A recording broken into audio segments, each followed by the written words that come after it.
guys, I'm Erin and welcome back to my channel. Today I'll be doing a tag video. I was tagged by Jolien to do the 20 Bookish Questions Tag. So question number 1, how many books is too many books in a book series?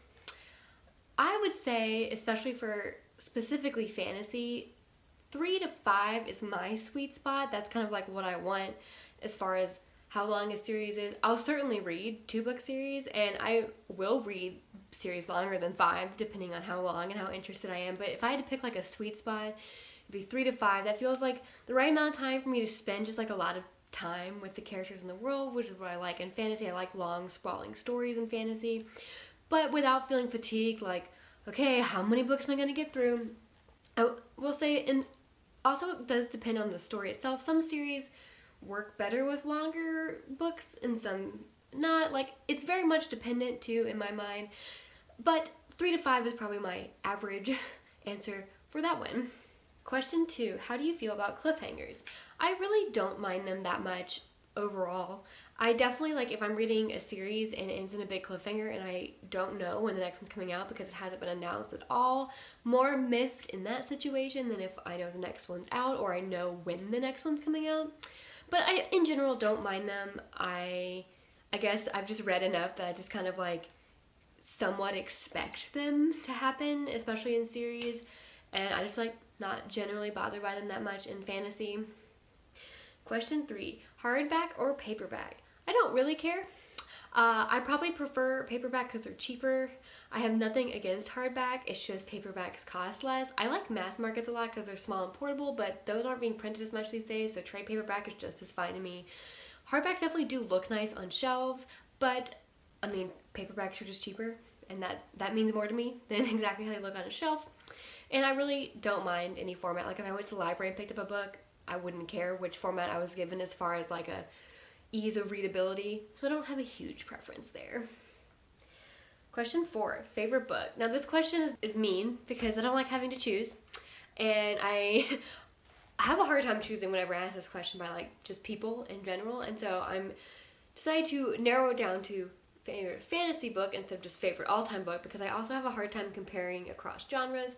But so for favorite fantasy book, I'm also cheating a little bit by giving a series, but I'm gonna go with the Memoirs of Lady Trent series by Marie Brennan. This is my all-time favorite completed fantasy series as of right now. I talk about this in my favorite series video, but I love these. I love the pseudo-historical setting of these. I love how each book is kind of its own archaeological adventure. I love the main character. I just adore this series. So if I had to say favorite fantasy book, I'm going to cheat and say this whole series. Question 5, least favorite book. This one was also kind of hard because I definitely have several books that I've hated. Like, I don't love everything I read, you know. I don't hate a ton of what I read, but I have hated some of them. But I think if I had to choose just one, I'm going to choose Life of Pi by Jan Martel. This book and we just didn't get along. We just didn't get along at all. I had to read this as a required reading in 9th grade. And I'm not one of those people who always hated required reading. There are some required reading books in high school that I did like, but this was the worst of all of them. We just didn't vibe. This book and we just didn't get along. It just wasn't happening. This book just wasn't for me. And those feelings just haven't, subsided over the years. I see the book in stores and I'm like, oh, that freaking book. So this is probably my least favorite book I think I've ever read. Question 6, love triangles, yes or no? Meh. Meh, that's my answer. Meh. I wouldn't say I like love triangles, but if a book has a love triangle, that alone won't put me off of reading it, usually, as I know, I'm sure some people who hate them might not read a book because of that. I don't encounter them very often anymore, also as part of it. Like, I feel like I just don't encounter it a ton. And I have read love triangles before that actually were fine. Like, I don't automatically hate love triangles. I think they can be done okay. And even done okay, though I don't love them. But even when they're not done great, like, that by itself usually isn't going to be enough to turn me off from a book. So I kind of just feel meh on them. Just meh. Question 7, the most recent book you just couldn't finish. Okay, so I don't DNF books very often. In this one, I got like 1, maybe 2 chapters in before putting it down, so it wasn't even far enough in for me to feel like I DNF'd it. Like, I have a DNF shelf on Goodreads, and I didn't even put it there. I just deleted it from my books because I felt like I barely got into it. But I did technically start it and not finish it, and that is In the Quick by Kate Hope Day.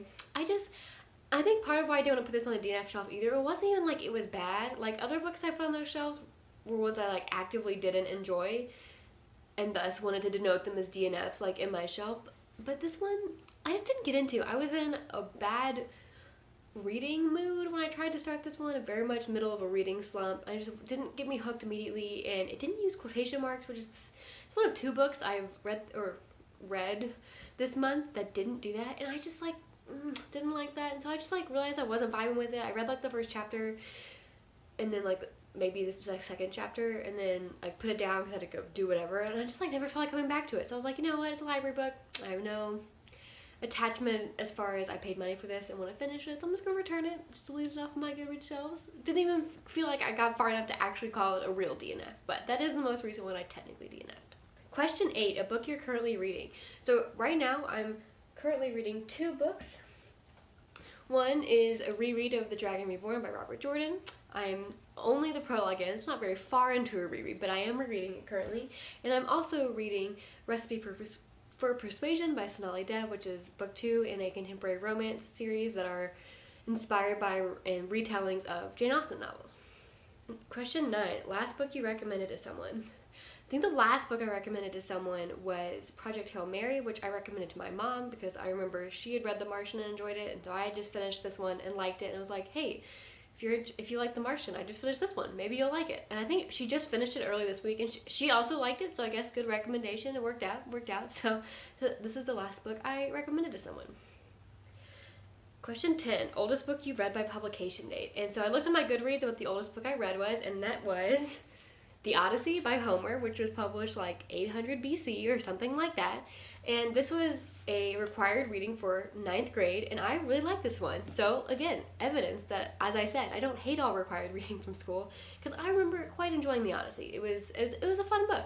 I think I was surprised I liked it, because it's like told in like verse. It's not like a strict prose, which usually doesn't work for me, but this one worked for me, and I enjoyed it.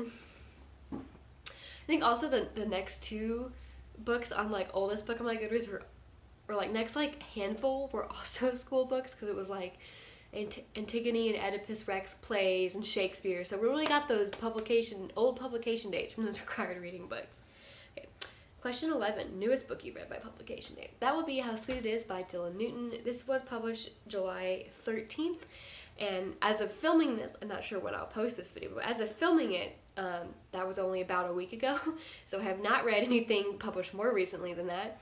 And this was an adult contemporary romance, and I thought it was pretty cute, and I definitely recommend it to anyone who's interested in romance. It was a nice, cute read.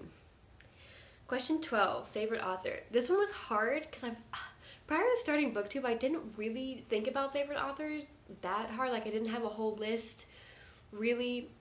But I had 3 names that came to my head immediately when reading this as kind of people from recently I would consider now as newly favorite authors, and I had chosen one, and that would be Tasha Suri. I have read 3 of her books now from 2 different series, and I just really enjoy her things, and she's just the most recent author that's kind of reached that of a favorite author list. It's hard for me, again, to choose one exact favorite author, but she's definitely up there and one of the most recent additions to my sort of mental list of it. So Tasha Suri, would recommend. Very much enjoy her books.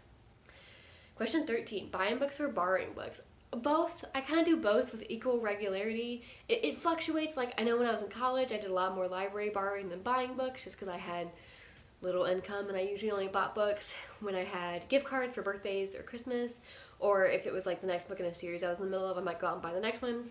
So like for those years, I did a lot of borrowing. Now as an adult with a job, I do more buying, because I have like real income to be able to buy books more often than in college. But I still do use the library a lot. I also borrow books from my mom somewhat frequently and my best friend occasionally. And so it kind of just fluctuates depending on the month. I go through spurts of wanting to buy books and spurts of not wanting to buy any and just borrowing. But so overall, I think it evens out to kind of equal. I do both equally, just kind of depends on the month. Question 14, a book you dislike that everyone else seems to love. And there are a couple I can think of, but for this one I'm going with The Hating Game by Sally Thorne. I hated this book. This book wasn't great. It had like 1 or 2 redeeming things in it. Like there was like a couple like scenes I did like, but overall, it just wasn't good. I do not understand why this book is loved by so many contemporary romance readers. This book is recommended all the time. It's like the #1 go-to recommendation for enemies to lovers, workplace romance I see in the romance world. It's just recommended all the time, and I don't get it. I just don't get it. It wasn't a good book. I don't get it. I don't get it at all. Question 15. Bookmarks are dog ears. I used to be much more of a dog ear, and I've kind of just transitioned into bookmarks. I will still dog ear sometimes. Like, for whatever reason, mass market paperbacks to me are dog earable, but I won't dog ear trade paperbacks or hardbacks. I don't really know why my mind has made this distinction, but I will dog ear occasionally, like on my Wheel of Time reread I'm doing. Like, these books are beat up. Like, you can see these are like kind of beat up, and the ones I had gotten through originally back in high school on my first read, I dog-eared them because I was much more of a dog-ear then. So like, I'll dog-ear those instead of finding a bookmark, but most books nowadays, almost all, I do bookmarks.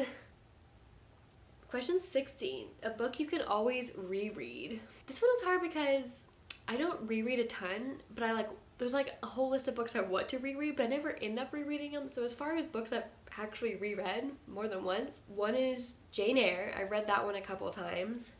And then I've reread The Host by Stephanie Meyer like 6 times starting in middle school.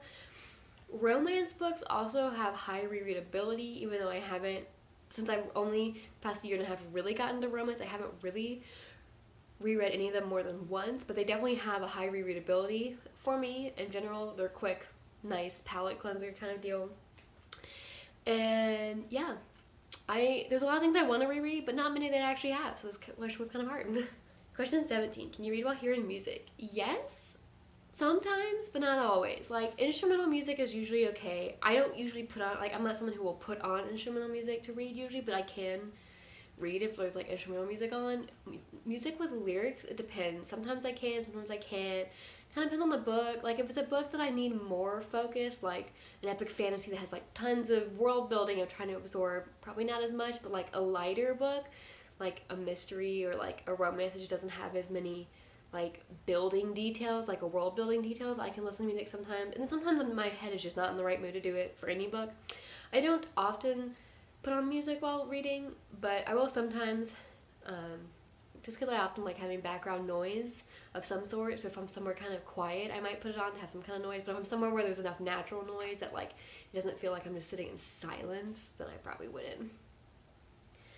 Question 18. One point of view or multiple point of views? I will always choose multiple point of views in pretty much most genres, especially fantasy. I just like having different narratives on different sides of the world or different sides of the conflict or whatever it may be. I think it really rounds out fantasy worlds well. That being said, I won't not read a book because it's first person or because it's a single point of view. Like, that won't stop me from reading it. But if you like ask me which one I prefer, definitely multiple is my preferred. And then question 19, do you read a book in one sitting or over multiple days? Almost always over multiple days. Romance, I have been known to sit and read in one day before because those just read quick for me, but there aren't really many fantasies I can do in one day. I can definitely sit and read long sittings, and I mean, I could read a fantasy in 2 days or 3 depending on what the book is, but I rarely would read a fantasy in one day. Romance is usually the only genre I've ended up sitting and just reading all in one day, but there are exceptions. I think I read Six of Crows in like one day and Crooked Kingdom. Those were quick. Those were quick reads, but almost always multiple days. Even with romance, it usually does take more than one day. Those are just, when I have read a book in one day, it's usually romance just because those are so quick.